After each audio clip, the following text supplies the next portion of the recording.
Hi everyone and welcome to my channel. In this video, we are going to learn how to make this Bubu shift top with elastic at the back.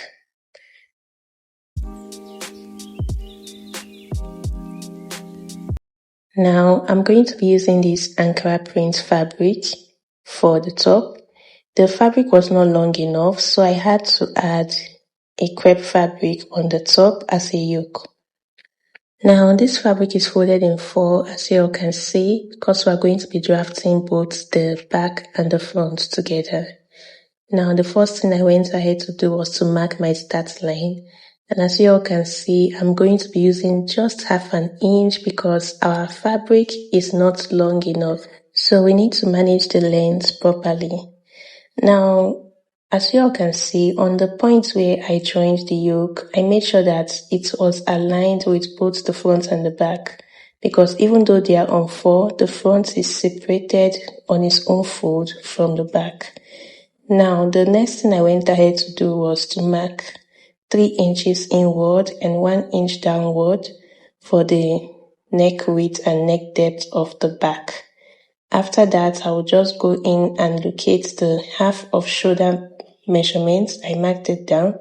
The end of fabric is going to be the sleeve length for me, so I'm just going to mark 1 inch there and connect it to my neck width. Now, after doing that, I'm going to come up from this slanted line by half an inch. This is going to serve as an allowance for joining of the shoulders. Now that we're done with that, we're going to come down from this slanted line to mark our width of sleeve, how wide you want your sleeve to be. And after that, we'll go ahead and mark our round body measurements. Now on the bust point, I'm going to mark quarter of the bust measurements plus 2 inches for ease and 1 inch for sewing allowance. I went ahead to mark the waist point and the hip point as well. So on the waist point now, I'm going to come in and mark quarter of the waist measurements plus 2 inches for ease and 1 inch for sewing allowance. On the hip point, we're going to do the same thing. We'll mark quarter of the hip measurements plus 2 inches for ease and 1 inch for our sewing allowance.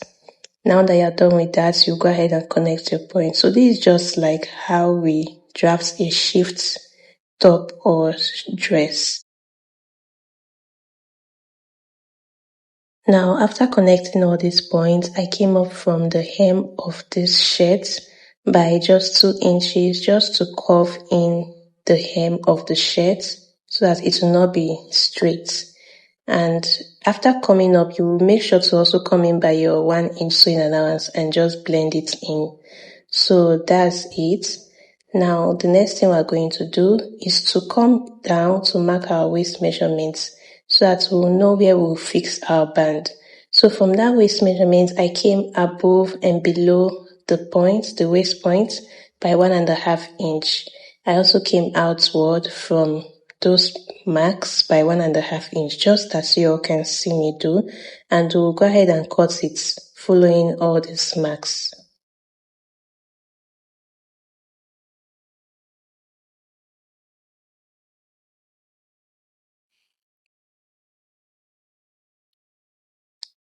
Now, after cutting on just one part of the fabric, I'm going to come down to mark 3 inches neck depth and cut it out. This is going to serve as the front.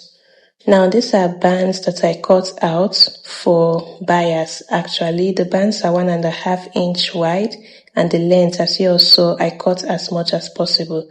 So I'm going to use that to turn all the hem of this shirt, both the sleeve, the neck, and the hem.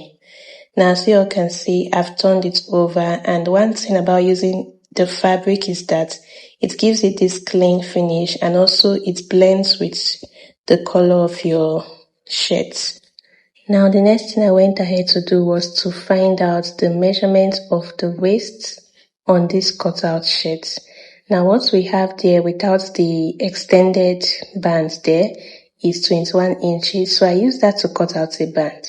And this band is 1.5 inches wide. As you all can see, the length is 21 inches. So I've gone ahead to sew on both sides. So here I'm just going ahead to turn the band over to the right side.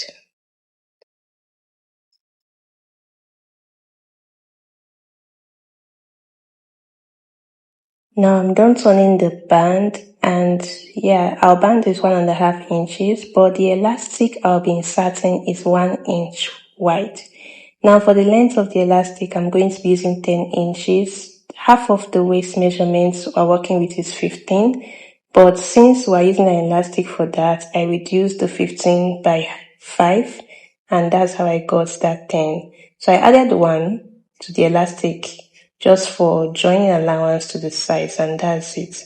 So you can use even quarter of your waist measurements for the length of elastic. Anyone is totally fine. Just make sure that you work with your waist measurements, okay? So now the next thing I'm going to do is to attach this band to the sides. But before attaching it, this cutout, this extension that we made here is a bit wide. Even when we sew it in with 1/2 inch on both sides, we'll still have some left over. So I'm going to trim it off so that even after sewing the sides, we'll be ending up with 1.5 inch, which is the same as the band that I cut out. So that's just what I did here, and I'm going to do it on the other side as well.